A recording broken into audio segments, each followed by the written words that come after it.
All right, here we go with chapter 27 of The Murder on the Links. So, this is almost our last chapter. This is the second to last chapter. We're almost there, guys, but you have to bear with me. This chapter is pretty long, and then the next chapter is almost as long, but then we're done. Okay? So, a lot of things happen. Come along for the ride. Jacques Renaud's story.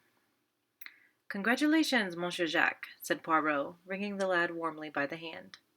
Young Renaud had come to us as soon as he was liberated, before starting for Merlinville to rejoin Martha and his mother. Stenor accompanied him. His heartiness was in strong contrast to the lad's wan looks. It was plain that the boy was on the verge of a nervous breakdown. Although delivered from the immediate peril that was hanging over him, the circumstances of his release were too painful to let him feel full relief. He smiled mournfully at Poirot, and he said in a low voice, "I went through it to protect her, and now it's all no use." "You could hardly expect the girl to accept the price of your life," remarked Stenor dryly. "She was bound to come forward when she saw you heading straight for the guillotine." "Et ma foi, and you were heading for it, too," added Poirot with a slight twinkle. "You would have had Maître Grossier's death from rage on your conscience if you had gone on." "He was a well-meaning ass, I suppose," said Jack. "But he worried me horribly. You see, I couldn't very well take him into my confidence. But my God, what's going to happen about Bella?"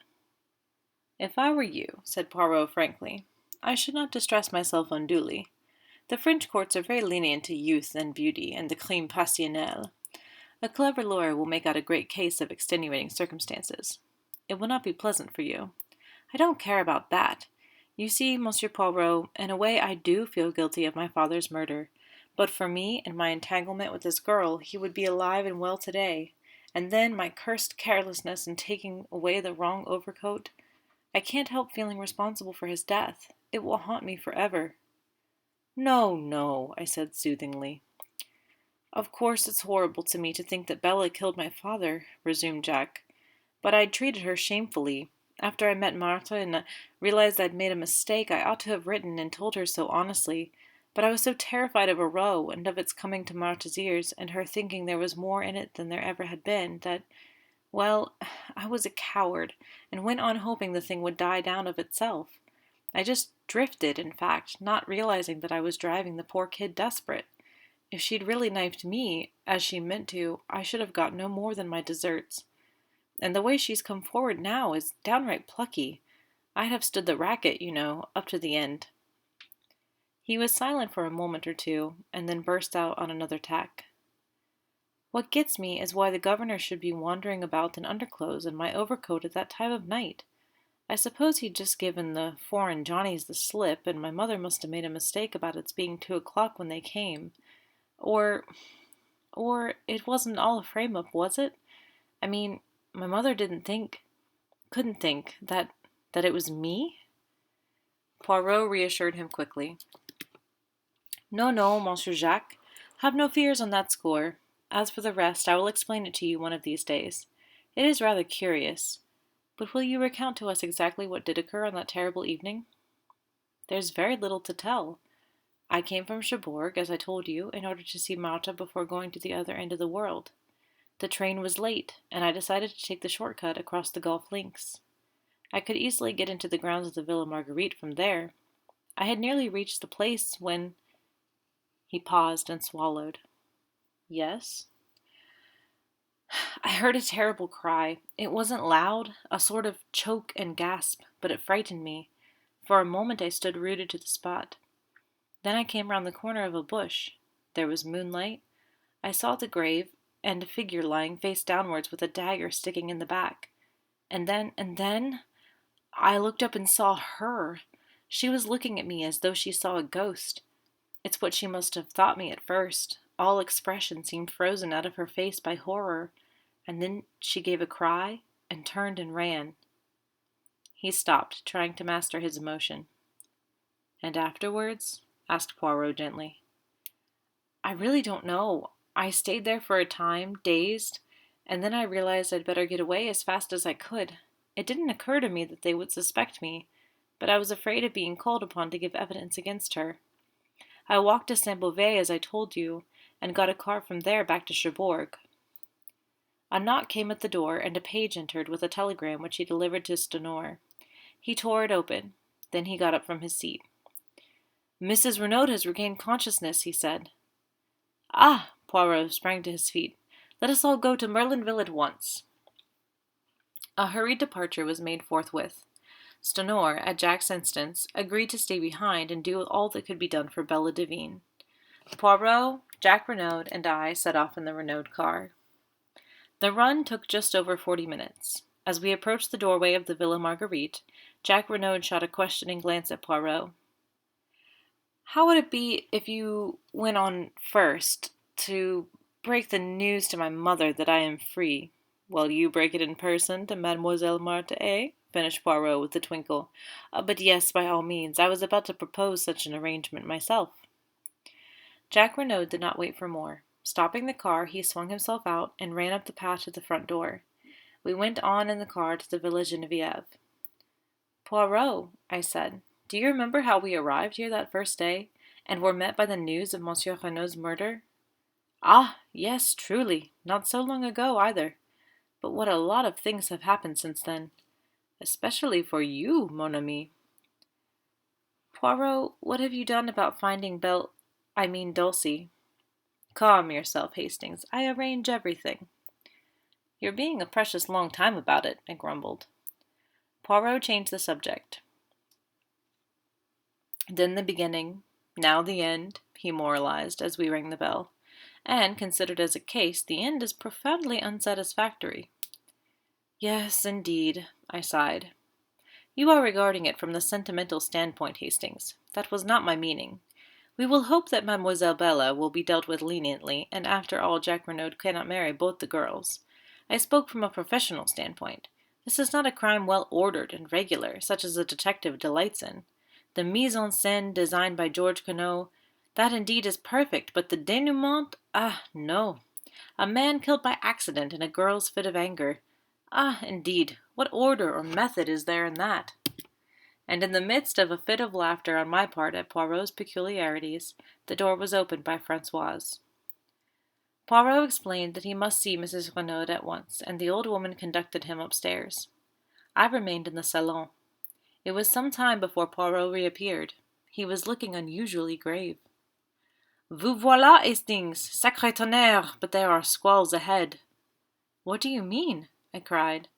I would hardly have credited it, said Poirot thoughtfully, but women are very unexpected. Here are Jack and Marthe de Breuil, I exclaimed, looking out of the window. Poirot bounded out of the room and met the young couple on the steps outside. Do not enter. It is better not. Your mother is very upset. I know, said Jack Renaud. I must go up to her at once. But no, I tell you, it is better not. But Marthe and I, in any case, do not take Mademoiselle with you. Mount if you must, but you would be wise to be guided by me. A voice on the stairs behind made us all start. I thank you for your good offices, Monsieur Poirot, but I will make my own wishes clear. We stared in astonishment. Descending the stairs, leaning upon Leonie's arm, was Mrs. Renaud, her head still bandaged. The French girl was weeping, and imploring her mistress to return to bed. Madame will kill herself. It is contrary to all the doctor's orders. But Mrs. Renaud came on. Mother, cried Jack, starting forward, but with a gesture she drove him back. I am no mother of yours. You are no son of mine. From this day and hour I renounce you. Mother, cried the lad, stupefied. For a moment she seemed to waver, to falter before the anguish in his voice. Poirot made a mediating gesture, but instantly she regained command of herself. Your father's blood is on your head. You are morally guilty of his death. You thwarted and defied him over this girl, and by your heartless treatment of another girl you brought about his death. Go out from my house. Tomorrow I intend to take such steps as shall make it certain that you shall never touch a penny of his money. Make your way in the world as best you can with the help of the girl who is the daughter of your father's bitterest enemy. And slowly, painfully, she retraced her way upstairs. We were all dumbfounded, totally unprepared for such a demonstration. Jack Renaud, worn out with all he had already gone through, swayed and nearly fell.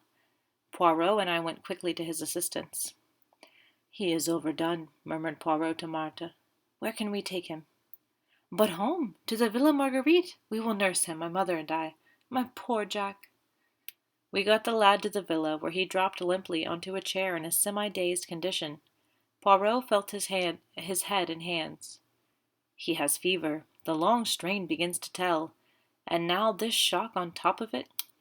Get him to bed, and Hastings and I will summon a doctor." A doctor was soon procured. After examining the patient, he gave it as his opinion that it was simply a case of nerve strain. With perfect rest and quiet, the lad might be almost restored by the next day. But, if excited, there was a chance of brain fever. It would be advisable for someone to sit up all night with him. Finally, having done all we could, we left him in the charge of Marthe and her mother and set out for the town. It was past our usual hour of dining, and we were both famished. The first restaurant we came to assuaged the pangs of hunger with an excellent omelette, and an equally excellent entrecôte to follow. "And now for quarters for the night," said Poirot, when at length Café Noir had completed the meal. "Shall we try our old friend, the Hôtel des Bains?" We traced our steps there without more ado. Yes, messieurs could be accommodated with 2 good rooms overlooking the sea. Then Poirot asked a question which surprised me. "Has an English lady, Miss Robinson, arrived?" "Yes, monsieur. She is in the little salon." "Ah!" "Poirot!" I cried, keeping pace with him as he walked along the corridor. "Who on earth is Miss Robinson?" Poirot beamed kindly on me. "It is that I have arranged you a marriage, Hastings." "But, I say—" "Bah!" said Poirot, giving me a friendly push over the threshold of the door. "Do you think I wish to trumpet aloud in Merlinville the name of Devine?" It was indeed Cinderella who rose to greet us. I took her hands in both of mine. My eyes said the rest. Poirot cleared his throat. "Mes enfants," he said, "for the moment we have no time for sentiment. There is work ahead of us. Mademoiselle, were you able to do what I asked you?" In response, Cinderella took from her bag an object wrapped up in paper and handed it silently to Poirot. The latter unwrapped it. I gave a start, for it was the aeroplane dagger which I understood she had cast into the sea. Strange how reluctant women always are to destroy the most compromising of objects and documents. "Très bien, mon enfant," said Poirot. "I am pleased with you. Go now and rest yourself. Hastings here and I have work to do. You shall see him tomorrow." "Where are you going?" asked the girl, her eyes widening. "Oh, you shall hear all about it tomorrow." "Because wherever you're going, I'm coming too." "But, mademoiselle, I'm coming too, I tell you." Poirot realized that it was futile to argue further. He gave in. "Come then, mademoiselle, but it will not be amusing. In all probability, nothing will happen." The girl made no reply. 20 minutes later we set forth. It was quite dark now, a close, oppressive evening. Poirot led the way out of the town in the direction of the Villa Genevieve. But when he reached the Villa Marguerite, he paused. "I should like to assure myself that all goes well with Jack Renaud. Come with me, Hastings. Mademoiselle will perhaps remain outside. Madame de Broglie might say something which would wound her." We unlatched the gate and walked up the path. As we went round to the side of the house, I drew Poirot's attention to a window on the first floor. Thrown sharply on the blind was the profile of Marthe de Broglie. "Ah," said Poirot, "I figured to myself that that is the room where we shall find Jack Renaud." Madame de Broglie opened the door to us. She explained that Jack was much the same, but perhaps we would like to see for ourselves. She led us upstairs and into the bedroom. Marthe de Broglie was embroidering by a table with a lamp on it. She put her finger to her lips as we entered. Jack Renaud was sleeping an uneasy, fitful sleep, his head turning from side to side, and his face still unduly flushed. "Is the doctor coming again?" asked Poirot in a whisper. "Not unless we send. He is sleeping. That is the great thing. Maman made him a tisane." She sat down again with her embroidery as we left the room. Madame de Broglie accompanied us down the stairs. Since I had learned of her past history, I viewed the woman with increased interest. She stood there with her eyes cast down, the same very faint, enigmatical smile that I remembered on her lips. And suddenly I felt afraid of her, as one might feel afraid of a beautiful poisonous snake. I hope we have not deranged you, madam, said Poirot politely as she opened the door for us to pass out. Not at all, monsieur. By the way, said Poirot, as though struck by an afterthought, Monsieur Stenord has not been in Merlinville today, has he? I could not at all fathom the point of this question, which I well knew to be meaningless as far as Poirot was concerned. Madame de Broglie replied quite composedly, Not that I know of. He has not had an interview with Mrs. Renaud? How should I know that, monsieur? True, said Poirot. I thought you might have seen him coming or going, that is all. Good night, madam. Why, I began. No whys, Hastings. There will be time for that later. We rejoined Cinderella and made our way rapidly in the direction of the Villa Genevieve. Poirot looked over his shoulder once at the lighted window and the profile of Martha as she bent over her work. He is being guarded at all events, he muttered. Arrived at the Villa Genevieve, Poirot took up his stand behind some bushes to the left of the drive, where, whilst enjoying a good view ourselves, we were completely hidden from sight. The villa itself was in total darkness. Everybody was without doubt in bed and asleep. We were almost immediately under the window of Mrs. Renaud's bedroom, which window, I noticed, was open. It seemed to me that it was upon this spot that Poirot's eyes were fixed. What are we going to do? I whispered. Watch. But I do not expect anything to happen for at least an hour, probably 2 hours, But his words were interrupted by a long, thin, drawn cry. Help! A light flashed up in the second-floor room on the right-hand side of the house. The cry came from there, and even as we watched there came a shadow on the blind as of two people struggling. Mille tonnerres! Cried Poirot. She must have changed her room. Dashing forward, he battered wildly on the front door. Then rushing to the tree in the flower-bed, he swarmed up it with the agility of a cat. I followed him, as with a bound he sprang in through the open window. Looking over my shoulder, I saw Dulcie reaching the branch behind me. Take care, I exclaimed. Take care of your grandmother, retorted the girl. This is child's play to me. Poirot had rushed through the empty room and was pounding on the door leading into the corridor. Locked and bolted on the outside, he growled, and it will take time to burst it open. The cries for help were getting noticeably fainter. I saw despair in Poirot's eyes. He and I together put our shoulders to the door. Cinderella's voice, calm and dispassionate, came from the window. You'll be too late. I guess I'm the only one who can do anything. Before I could move a hand to stop her, she appeared to leap upward into space. I rushed and looked out. To my horror, I saw her hanging by her hands from the roof, propelling herself along by jerks in the direction of the lighted window. Good heavens, she'll be killed, I cried. You forget, she's a professional acrobat, Hastings. It was the providence of the good God that made her insist on coming with us tonight. I only pray that she may be in time. Ah!